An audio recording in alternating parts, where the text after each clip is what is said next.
And we're back. Thank you so much for joining us at Longmont Startup Week 2021. I'm so excited about this next discussion that we're going to have. It's all about heart-centered leadership, something that's near and dear to my heart. This panel discussion will offer insight from men and women who are navigating their journey on leadership, and for the men who work aside them and support them. Kate Neligan, Kendra Prospero, and Nathan Morimitsu will take a deep dive into what it means to be women in leadership, discuss the differences between men and women in their leadership roles, share their experiences and barriers or lack of barriers in their careers, and explore what it means to practice heart-centered leadership and those skills that ultimately help them along the way. Welcome, you guys. I'm so excited to have you here today. Great. Yes, thank you. I forgot we have to use these mics. We do need to pick those up. Before we go any further, Kendra, would you please tell us a little bit more about yourself and really your journey that led you to starting your own business? Sure. So my name is Kendra Prospero, and I am the CEO and founder of a company called Turning the Corner. We are an HR consulting company that provides full HR services for growing small businesses. So we have the tactical kind of compliance-based HR, as well as the more strategic HR that helps support your employees over the long haul, as well as training and recruiting. So, and additionally, we support job seekers on a job hunt. And it's really through them that we learn what people make someone love and hate a job. And so it's become our mission, and really my life mission, to do all I can to end suffering in the workplace and make sure that everybody loves their job. I love it. That's great. Ending suffering. Hopefully it never starts, but that is a very, very important thing. Nathan, you're going to provide such a unique perspective with us today, and really working with a female-led organization and the importance of your role there. Tell us a little bit more about your background and where you are today. So my name is Nathan Morimitsu. I'm the Director of Operations at H2 Manufacturing Solutions, and we're actually becoming H2 Solutions as of a little later today on our website officially. And I have been privileged enough to get to work for some fantastic female leaders over the course of my career in marketing and in manufacturing as well. And my current CEO, Heidi Hofstetter, is not able to be here today, but she has taught me a lot about leadership and really about leading. One of her main tenets of leading is leading with compassion, not fear. And so I'm really privileged to get to follow in her footsteps and kind of take up the reins and do whatever I can to help her with that path with our company. Well, we are so thrilled to have you here today.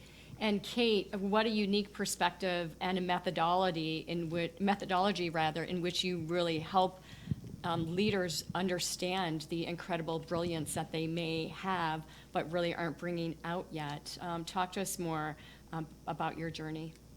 Sure. So my name's Kate Neligan, and I'm an equine partnered life and business coach. And essentially what that means is I partner horses and humans together in personal and professional growth. And I do a lot of leadership coaching with high-powered women, CEOs, executives, to really learn deeper emotional intelligence skills. So we're working outside in nature, returning to our true nature, and some of these things that have already been mentioned about compassion and reducing suffering. And for me, it's really about leading with love, which is why this is such a perfect topic. And I think the horses are great role models for how to do that. And we can talk more about that. I love it. You know, in an era, our Angela Worth just spoke on building a great culture. And one of the things that she brought forward that is so unique right now is during COVID, when we were all forced to work within our own homes, the fact that we were able to get out at lunch and walk the dog or go water the flowers or smell an iris was something very, very unique. And we just have not ever done that during the workday. So I love the perspective that you bring with the horses and that training. I think it's a very, very unique one and so relatable today. So there are some key themes that we're going to share with you today and that we certainly want to be takeaways for all of you note takers out there. Growing emotional intelligence in leadership today, blending softness and strength, gentleness and power, the balance of leadership, heart-led leadership and how that can ultimately increase profitability and the qualities that all of us bring to the table that ultimately make that a well-rounded leadership organization, leadership-based organization.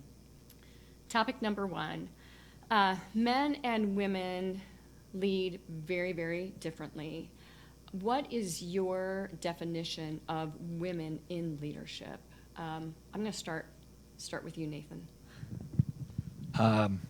That's a tough one, actually. I've been, like I said, privileged enough to work for a lot of really brilliant women leaders, and to me, they tend to represent the best in leadership, typically because they have the most important skill, and that's the ability to listen. And I don't think that's necessarily just a female role. There are men who listen very well, but I've found throughout my career that they are few and far between. And those that do have the ability to actively listen tend to be a little better as leaders. Mm-hmm. So for me, I don't really have a definition, just a kind of an experience. An experience, yes. Yeah, which makes it that much more special. I think that women and men equally have incredible attributes. In the last many, many years, women in leadership has been brought to the forefront because there's so few women leaders. I happen to work alongside an incredible male leader who made me the woman I am today. It's my father, and we worked together for over 30 years. And the gentleness and the communication skill that he brought to the table is what has made me who I am today. And I know that it starts at a very, very young age. There's a misnomer out there that you're born a leader or you're not. Kendra, would you respond to that? I don't believe that at all. I do think you have more propensities to maybe be a leader. For example, you have to like people. If you don't like people, maybe you're not going to enjoy being a leader. But people can be trained on how to be a great manager and then translate that into being a great leader. And so, I know that for a fact just because we've trained managers, and I've seen amazing transformation over the years with people. So it is definitely not something that I think you're born with. It's something that is a teachable and very important teachable skill. Matter of fact, I don't know anybody who's truly born a manager. Mm-hmm. It's something you have to learn how to do. And unfortunately, many organizations are completely neglecting teaching that basic fundamental skill on how to be a great manager. And that's actually what's leading to so many people hating their job. It also hits the bottom line. When you have an ineffective manager, then you end up in a situation where your people are not performing as high as they can, which ultimately is going to hit your profitability. So it's such an important thing to understand that it is a trainable skill for the success of business. Mm-hmm.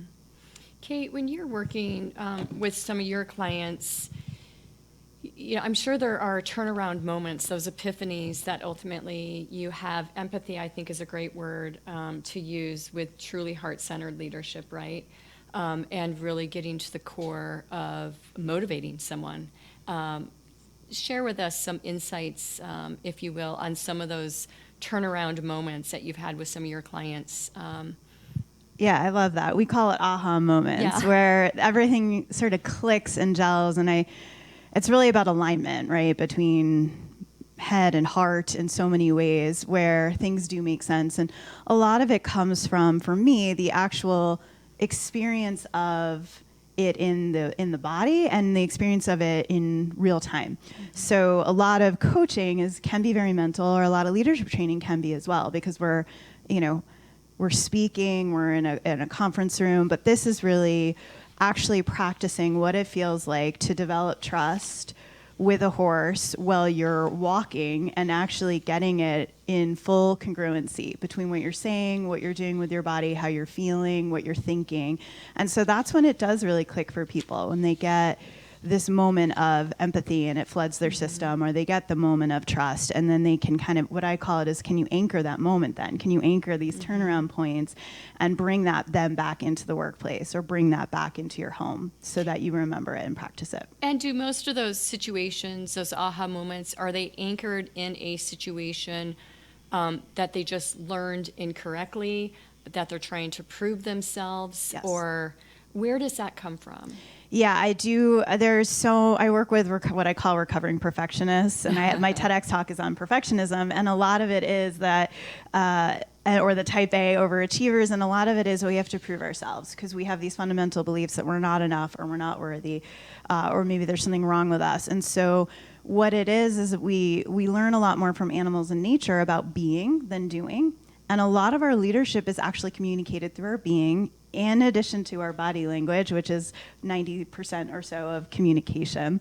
So I think people start to realize that, like, I also will sometimes get women who are not assertive at all, and they have to actually, ask a horse to move and set a boundary in real time. And so they're actually getting the experience of it rather than just the concept or theory of it.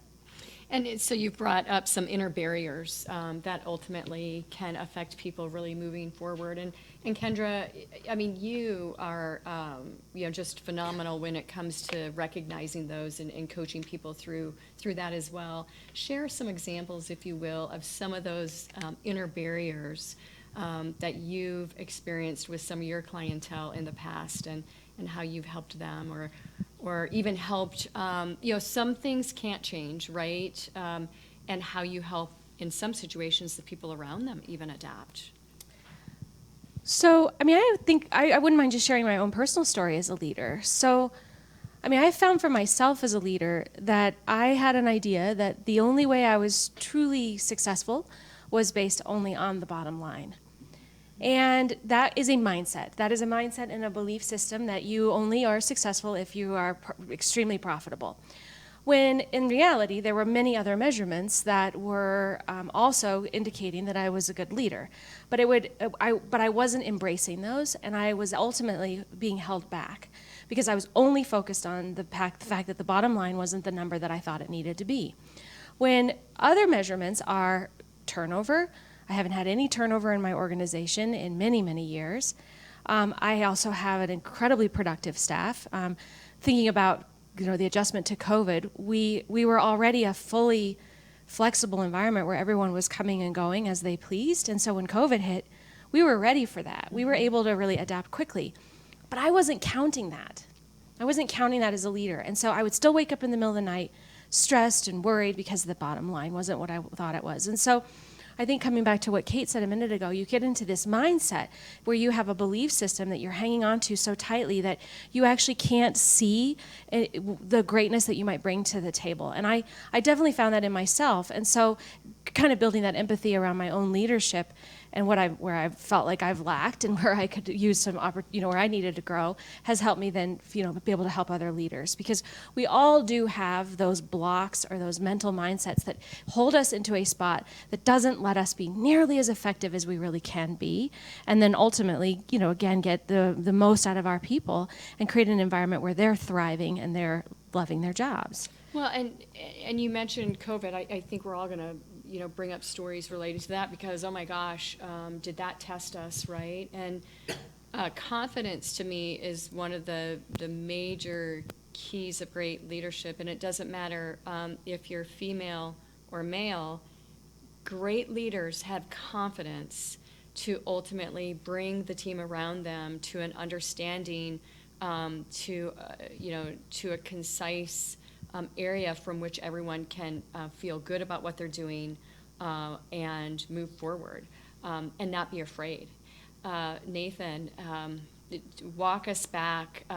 Our date was March 13th, where I told everyone, you'll be home for a couple weeks, and here we were, months and months and months later. Walk us back to that team and the conversations that you had with the leadership team and what you were thinking through and what you wanted to assure the team about. So with our team, we actually grew over COVID, which is kind of unheard of for most companies. But we went back a little bit before March 13th to March 6th, where I was down in the state capitol for Aerospace Day at the Capitol, which is a big event.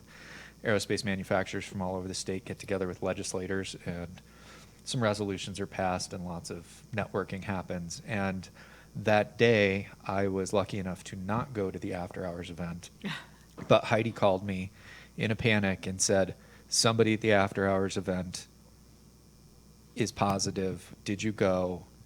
Were you there? Go get tested.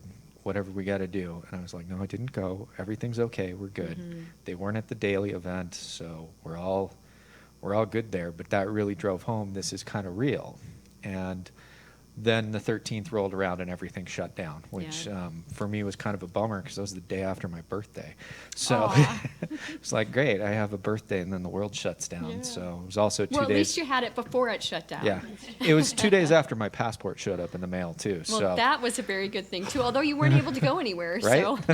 I get my passport and the world shuts down. Yeah. But we looked at the world around us, and Heidi is a firm believer, and she's gotten me on this as well, that we measure our success not by the bottom line, which it's still important. We got to pay the bills, and we got to make sure everybody's getting their paychecks and the rent is paid.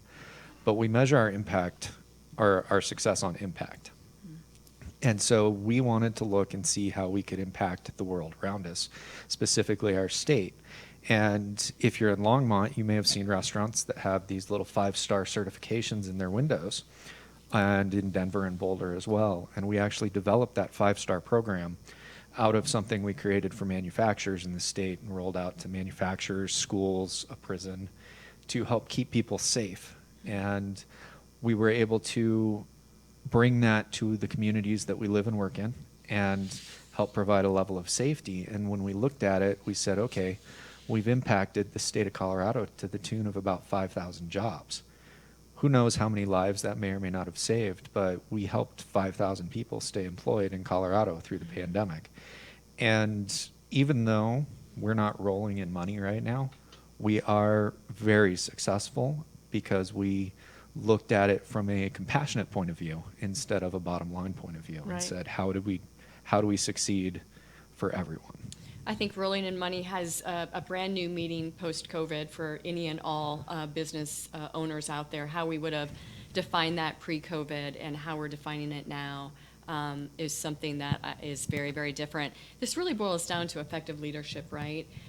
It's motivating the team. It's recognizing where your shortcomings might be. It's taking a situation that is devastating to many, many people and turning it into something that can really proactively impact people out there.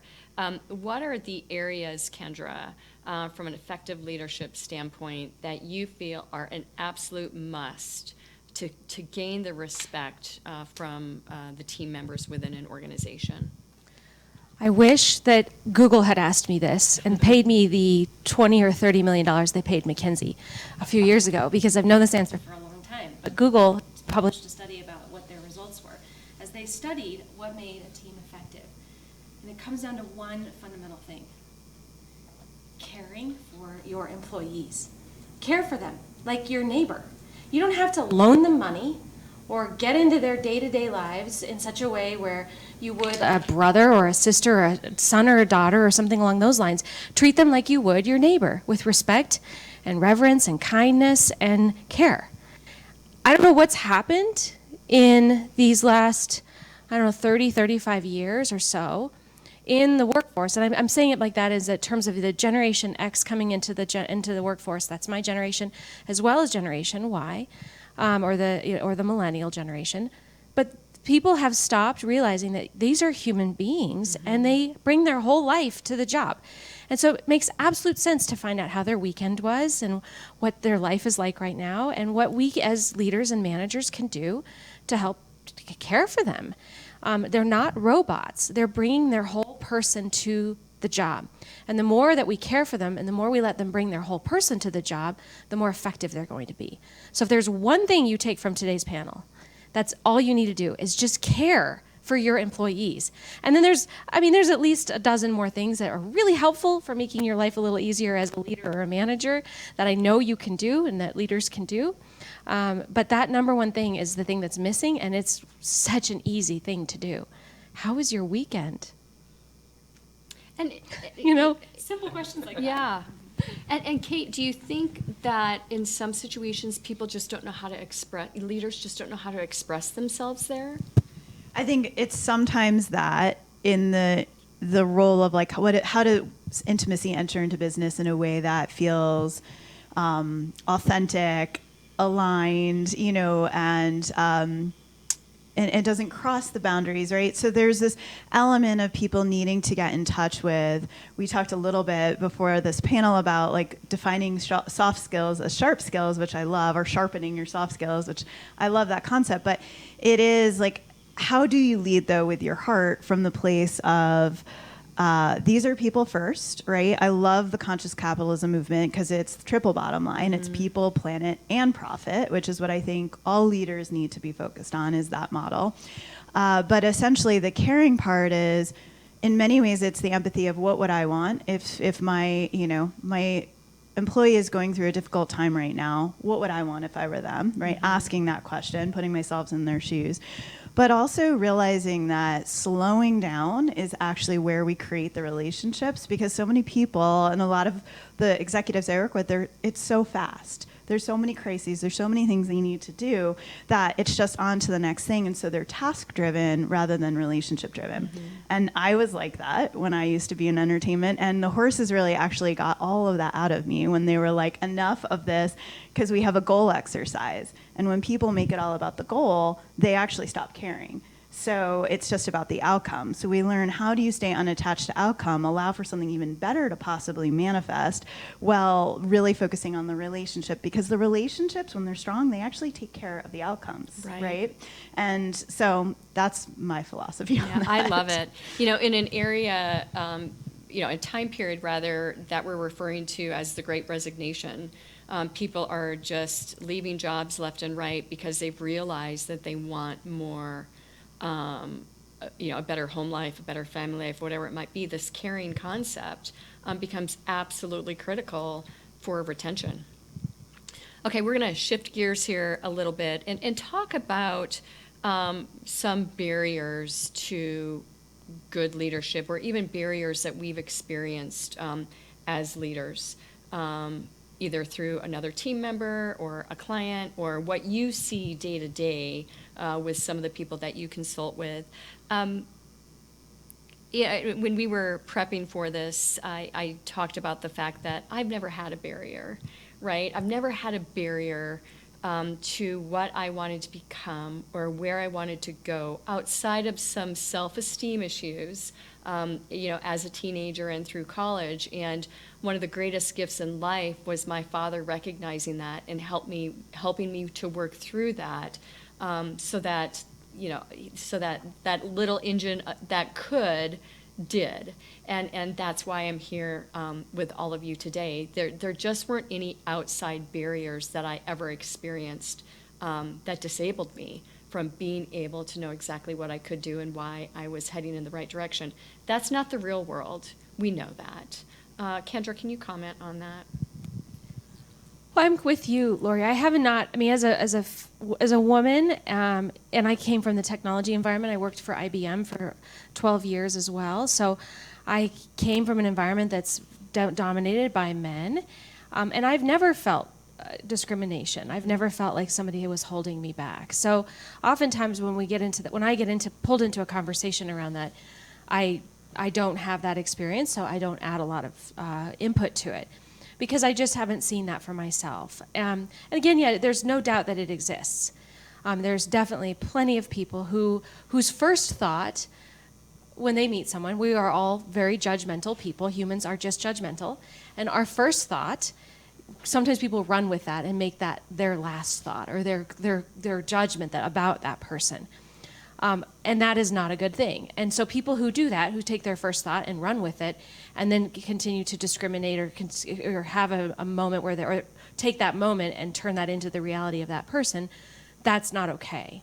But for me personally, that hasn't happened, where I've noticed it. Yeah, so that's great. Nathan, do you feel that barriers are more like internal and maybe even self-imposed? Oh, absolutely. I suffer from what many, I think you called them type A personalities, suffer from. I have a lot of imposter syndrome. The fact that I'm sitting on this panel today is kind of weird. We're really, really happy that you're here, though. But it's something that I have to work to overcome every day. And there's times when I'm trying to coach my team or lead my team where I'm wondering why anyone would listen to me. And that's one of the big obstacles I've faced. But I've, was kind of blessed. I grew up with a single mother, and she never let any obstacle slow her down. So that was a good role model for me there. I love it. And certainly leading from mindset and confidence is something, Kate, that you work with day in and day out.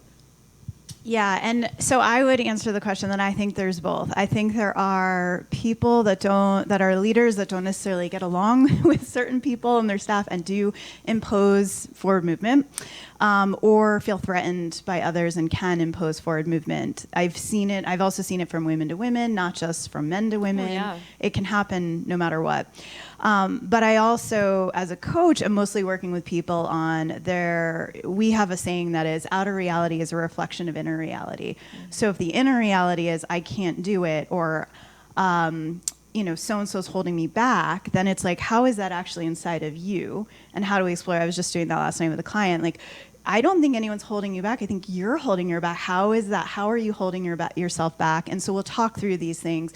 But there is a book called, I believe, The Confidence Gap, and there is research that women do have less confidence than men. And I think it is somewhat biological, hormonal. I think there's pieces also culturally and societal that we do need to address. And so I find that that's where there's a lot of these women's networking groups and support groups, because we want to lift each other up, because we don't always have it. In the past, we have not always had a seat at the table, or even women leaders that I've seen have not always been invited to some of the things that men are doing. And so I think that both realities are real. The one that I'm interested in changing is people's inner landscape, for sure. I love it. Do you believe that there's a glass ceiling? Kendra? I'm not sure anymore. I mean, I think that there's definitely some people who, again, take that first thought and run with it. But I think that the work that's happened over the last 100 years, because it has affected such a large part of our population, meaning that, let's just take, for example, women's rights. 50% of the population are women. And so there's a huge chunk of the population that now has moved that movement forward, which then pulled in and made it possible to go more granular, which led to the civil rights movement, which was, a different population group. And then it led to gay rights, and it's leading to, more and more discussions around that. And so I think that women's rights have pulled a lot of rights through our society. And yeah, there's still, obviously, there's lots of barriers still, but I think it's not nearly like what it was. And I hope that the movement continues, where we continue to just see each other as equals, because we all are human. I have worked now with thousands of people, and I have never met somebody that I didn't believe in once I got to know them. Right. Everybody has a gift to give this world. And I'm a judgy person. I mentioned that a minute ago. I judge everybody. It just doesn't turn into my second thought. It's my first thought. And so, so I'm not saying I'm not going to ask you what you thought about me the first time we met. And so just, I think getting to a place where you just don't let that be your guide, and realizing that everybody has a special gift to give, and we value then more making sure that we're helping them figure out what that is and how that translates into a work environment, how that translates into your family and your neighborhood. Yeah, I love that perspective. It's really, really special. And, I think a lot of it boils down to, just taking a step back to really look at it and understand. Kate, you come from entertainment. It's a little different there than the rest of us in the real world. Yeah, I was a leader in entertainment, and was very interesting to watch. I believe in that we are all equals piece, and this is why I love working with animals, because I also believe we're equals to the animals, and that we all have to coexist and work together. But yes, entertainment, I saw it a lot. I saw the Boys Club. It's one of the reasons that I had to leave. It's one of the reasons I am super passionate about coaching women in entertainment still, because I want them to rise up and to experience it. But when I realized that my career trajectory, being a VP at 31, was to keep going up the studio line, I was like, this is actually not what I want, because I felt like I would have to be more and more like a man to actually get to the top. And it was not a fit for me. In fact, I was craving more feminine energy in my leadership and in my way of being, which luckily I got through working with animals. Yeah, there's no doubt about it. this concept of heart-centered leadership seems so simple, right? But I think we need reminders of it, right? And I brought the definition of it. Heart-based leadership is the ability of an individual to inspire loyalty and build powerful relationships by being kind, caring, and courageous, virtually by leading from the heart. And to me, the courageous part is something every single person on this panel is courageous on many, many different levels. And you work with very, very courageous people that lead from the heart. Talk to us about your experience at H2, Nathan, and what you've seen with Heidi. So Heidi, again, she's got these 4 tenets of leadership, and courage is one of them. You've got to, take courageous acts. And previous to working for her, I tried to take courageous acts in the work that I did, but I never really saw it truly as a leadership tenet. And when the pandemic kicked into full swing, I really learned what that was, because she straight up said, we may go broke, we may go out of business, but we have to do this because it's the right thing to do. And that specific thing at the time was we dove headfirst into helping a local company here in Longmont pivot so that they could continue keeping their employees working. And instead of manufacturing what they had been, which was for luxury items, they transitioned over into manufacturing PPE. And we put all of our heart and soul and everything we had into manufacturing reusable respirators for first responders, domestic violence shelters, homeless shelters throughout the state. And she absolutely was inspirational with her courageous acts there, because she said, I don't care if I go broke, I have to do it, it's the right thing to do, are you with me? And I obviously said yes. Right. I'm still here. We were celebrating our 40th anniversary when COVID hit. And I remember having a pity party with myself. And I didn't bring it to the rest of the team, but I was really thinking to myself, okay, we're celebrating our 40th year.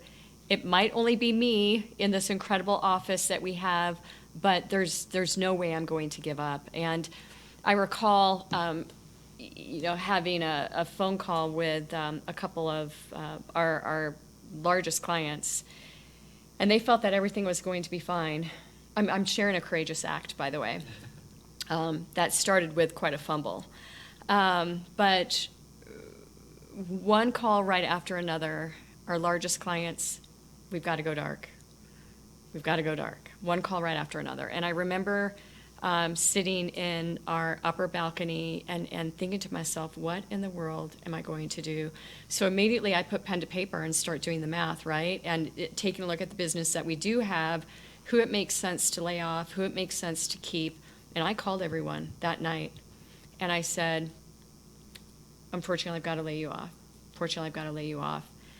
Kept the team intact. Then I had a conversation with my mom a little bit later on in the evening, and I was very upset and crying. And she said, have you heard of PPP? And she said, they're just starting to talk about it, blah, blah, blah, blah, blah. I called a meeting the following morning with the people that I had just laid off and said, I think I found a way. Stay, don't go, I think I found a way. And it was a real fumble, but I immediately owned it. I immediately turned it into something very positive. I invested in them until we got PPP. We had enough money in the bank to make it happen. But I think some of those fumbles are difficult for leaders to own, because you do need an ego to do what we do. We just have to keep that in check. Who wants to comment on that? Well, I can, as a fellow entrepreneur who went through that. So 2019 was actually a really hard year for us. And so, I had to do some layoffs prior to COVID. We moved on February 29 into a newer space that was smaller and less money. And so when COVID hit, I felt like I was already geared up for battle. Like I was ready. You know, I had already been through the battle, and I had recuperated in the medic tent, and I was ready to go back out there and hit it again. But my first reaction was absolutely around, okay, you know, cut. What can we cut that's absolutely not essential to make it through this period? And then how do we go get, you know, scoop up as much money as we possibly can through these programs to keep people employed? And then, very similar to you, Nathan, what can we do to serve? So we just started reaching out to everybody we knew to help them navigate. I mean, I think we laid off, for our clients, we laid off thousands of people because so many of our clients were having to let go of so many people. And so we just dove in there and helped them figure out how to do it in a compassionate way. We helped job seekers, you know, figure out how to get themselves revamped for new jobs. We just gave and gave and gave as much as we possibly could, knowing that at some point that would, you know, it was going to come back around. And I mean, it didn't even matter if we came back around or not. Like everybody was suffering through that, and it was an amazing experience. And what I'll say, I guess, to your comment, Lori, is that I think a lot of us as humans, we want to avoid struggle. We don't want to suffer or we don't want to struggle because it's so hard, but it's through struggle that we gain and learn the most. And struggle has taught me the most lessons on how to cope through the hard times in life. I do think there's a very distinctive line between struggling and suffering. And so suffering I don't think is good, but struggle is something that makes us definitely stronger. And I think that, you know, COVID taught a lot of entrepreneurs on how to be stronger. Yeah, I would agree. One of the major tenets of heart-led leadership is maintaining people's self-esteem. And when you're laying off thousands of people, you have no assurances, right? I mean, it is so hard, and all we want to do is assure them that they're going to be okay. And how do you deliver a message like that, Kate? Well, I think what everyone's speaking to also is that the soft, sharp skill of resiliency, which we got a crash course in over the last year, all of us in different ways, whether it was financially or through health or but I think sometimes these things happen to really uproot us to realize like what matters, what's true, what means the most to us. And in terms of delivering the message, I think, again, it is how do we bring in listening? How do we bring in empathy? How do we bring in even just being quiet and holding space for someone to have the emotions they need to have? Because fear brings up a lot of emotions, and that's what happens when people lose their job or when things change. There's fear, and so, but if we live from fear, as you mentioned before, like that's not going to necessarily make us great leaders or make us great humans, and there actually can be a lot of damage done from that. So it's like, how do we shift from that place of fear into, service, love, compassion, and really just the intention, right? So my intention is to deliver this with as much grace as possible. I have a few like CEO clients who had to let go of their employees, and I got them to see like maybe there was some sort of blessing or silver lining in it because they could find different work, or they could have, I've lost jobs before too. It's like you go through this really deep, dark night of the soul, but through that inner work is actually where we do become stronger, more resilient, and we learn skills we would never learn otherwise if life was just always going well. Right. So it's, but we have to acknowledge ourselves for the courage that we have to have difficult conversations, to go through difficult times, and not just be like, okay, it's over now. It's like life happens, and our ability to be with it and to stay out of judgment can really change things for us. It can make us calmer and stay out of anxiety too. Yeah, we never stop learning, right? Yeah, exactly. We make mistakes along the way. Years of experience doesn't mean they're not going to happen, or you're going to handle every, situation with the grace that it deserves. We definitely are constantly, building those skills, as you mentioned. Another tenet here is replacing blame with responsibility. Nathan, that is just something that's so important, and really juxtaposing how you own what's happening versus blaming other people for it. I don't really know that I can say anything better than what you just said. Okay, do you want to repeat that? Because really that's what it is, and that's you have to own your mistakes.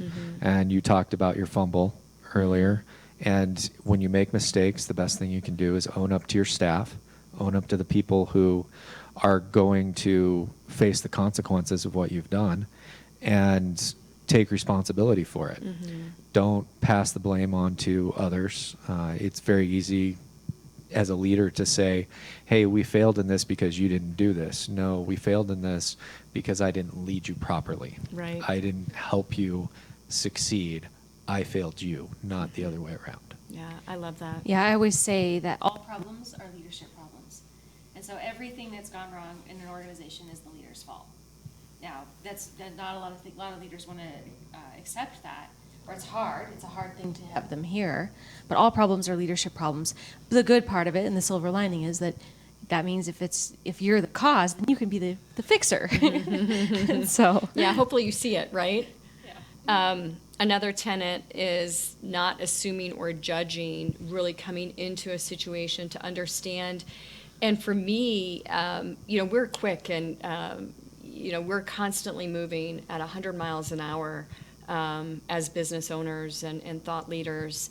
And you hear something and you immediately think, are you kidding me? But then you've got to step back and ask the right questions and really come to learn more and understand. Kate. I talk about curiosity all the time because I also work with goats, and that's exactly how they are.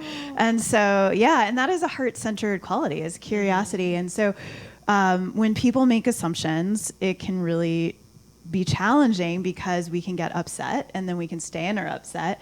And so there's a lot of, okay, let me be curious why they said, oh, this is not a prestigious position at the company, right? Instead of taking it personally, instead of feeling attacked, ask questions. And there are many times when we don't know in the moment to do that. And that really is about being centered and staying in the moment more, which the animals also teach, so that we can then say, ooh, I'm a little triggered by that, but let me ask a question. Let me get more information and be in that curiosity. And so I love bringing the goats, with people, because they realize that they can just get curious about the world, and that's a lighter approach rather than being so serious or having a guard up. And when the guard's up, there's a big wall to the heart, whether we're an employee or whether we're a leader. Right.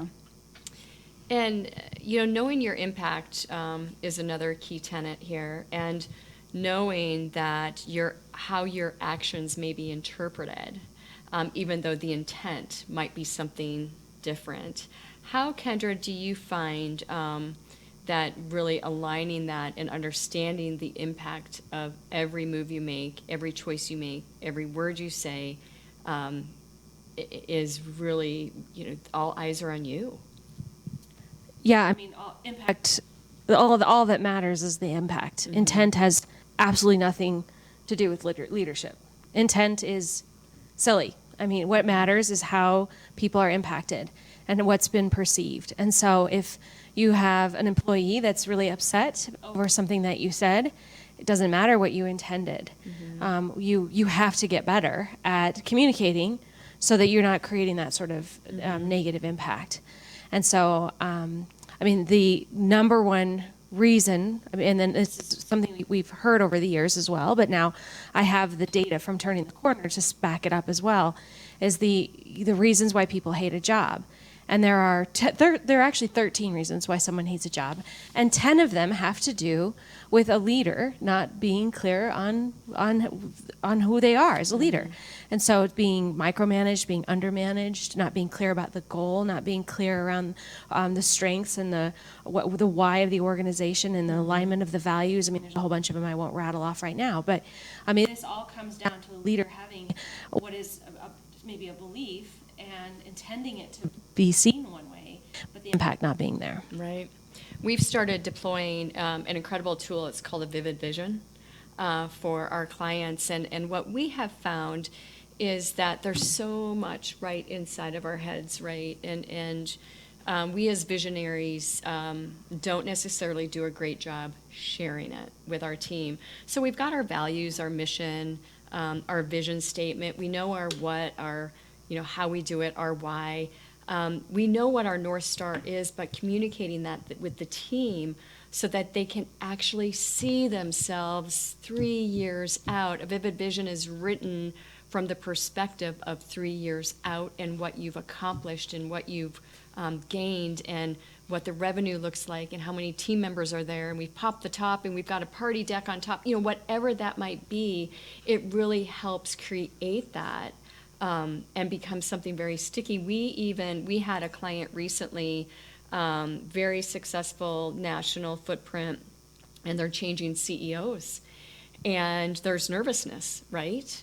And so we wrote the vivid vision with both perspectives, and it calmed the team down in such a magnificent way so that they really understood what the impact would continue to be. Kate, have you seen tools such as that used? Yeah, it's interesting timing. I'm just starting that with a marketing firm in Los Angeles to work with them because they haven't defined their vision and their mission and their core values yet. And part of why the exercise is so powerful is it goes back to that first piece of, can you listen to how everyone views this company, this brand, our services, our products, and then get it down on paper. And it's not just there to throw up on a website or to throw on a desk. It really is. I worked at a company that defined their leadership style as servant leadership, which is, I think, another word for also like heart-centered leadership. And that's a big buzzword in business. But ultimately, they, before every meeting, there's always a slide up. There's always questions. What's our values again? What's our mission? What's our why? And so it was just kind of drilled in, and people were really, reminded of it.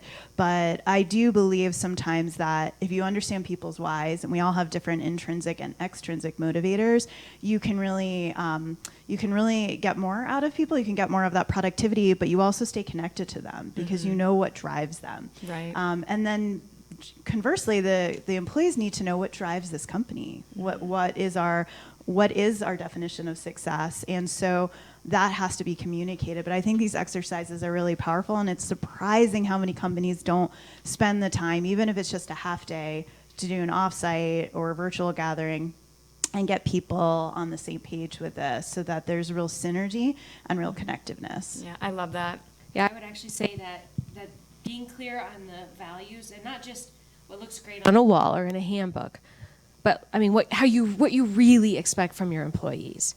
What does that look like? How do you know you have that? Those are your values, and you want to hire and fire and manage and train and govern, promote, compensate, everything against those values. And if there's one thing I think, given that we're in Longmont Startup Week, startups, if you can start with that, with really being clear on what your values are, what do you really want from your employees, and then you hire for that, you are going to be set up for success. If you are not clear on your values, then you absolutely need to get that work done, and then figure out what you're going to do during an interview process to make sure you're getting those right people, and then also feel the stewardship for the organization to fire people when they're not meeting your values. Because that's the other thing that can go wrong really quickly is, and I know for myself, every firing I've had to do has been because of a value misalignment. And so, but it is the thing that I think we can solve so many problems inside organizations when leaders are really clear on that. Well, and being clear about those, I, at one point in my career, wrote values to try to straighten up some of my team members, which was totally, they're great values. They sounded great, but you know what? No, I'm writing these values to keep everyone aligned, not to change people. These are my values. This is my vision. This is where we want to take the business. And that is never a good thing to do, I learned as well. The final tenet here, very, very quickly, we've just got another minute, is practicing self-care. We're moving at 1,000,000 miles an hour. We need to take care of ourselves. I'm going to let you take this, Kate. I mean, I could talk about the whole panel on just self-care. And it's such an interesting buzzword because people are like, oh, self-care, and then there's a resistance to it. And I'm like, well, if there's a resistance, you're not going to do it. So I don't even love the word self-care anymore. I just think it's more about lifestyle choices and conscious choices. Like, we can't always be committed to self-care when things happen in life, but what we can do is stay present long enough in each moment to be like, do I really need this right now? Do I need more water? What do I need? What is happening with my system, and being responsible for the energy we show up as in any room at any time is what I think of as leadership. But ultimately, I think it's more about conscious choices and as many little ones we can do throughout the day. So greatest self-care for me is just check-in points, and having some sort of reminder to be like, oh yeah, check-in point right now. What conscious choice do I need to make for myself? And then we all know this, as we fill our own cups, we overflow, and it is much easier to give from that place than from a depleted place. And is shoe shopping included in that? For sure. Anything that sparks joy. Yeah. I tell people to make a joy list. Yeah, I and love that it. would be on there for you. So That's great. Kate, Kendra, and Nathan, such incredible dialogue today. Thank you so much for sharing your wisdom, your insight, the gifts that you share each and every day with the people that you really ignite and excite to do great things day in and day out. That's it for Heart-Centered Leadership. Up next, Entrepreneurial Leadership Realities with Mark Ward of Ward Electric.